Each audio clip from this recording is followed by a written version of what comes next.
Украинский суд обязал Государственную миграционную службу предоставить украинское гражданство экс-владельцу российского банка, Пушкина, Алексею Алякину, обвиняемому в мошенничестве и задержанному украинскими правоохранителями по запросу России.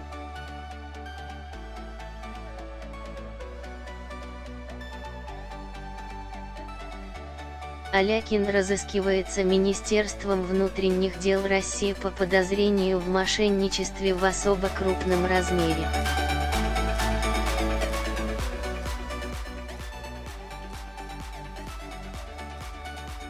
В 2013 году бизнесмен получил украинское гражданство, но 30 июля 2018 года Государственная миграционная служба аннулировала это решение.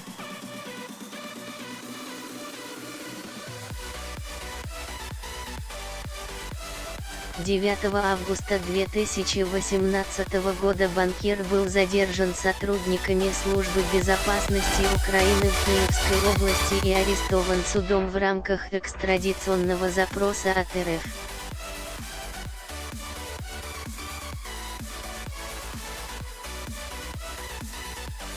В суде Алякин заявил, что законно получил украинский паспорт по территориальному признаку и отметил, что преследуется Россией по политическим мотивам, более того, активно помогает воинам АТО.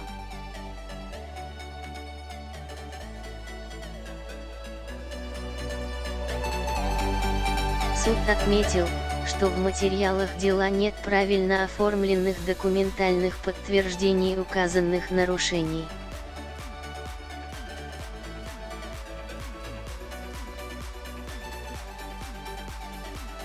Кроме того, в ноябре 2018 года суд в Черниговской области выпустил из-под стражи банкира.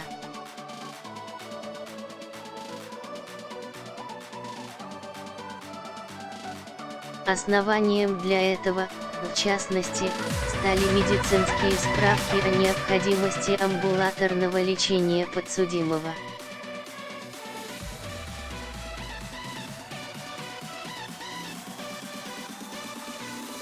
Читайте также, зачем он нам. Главный извращенец Украины рассказал о ненависти народа к Порошенко.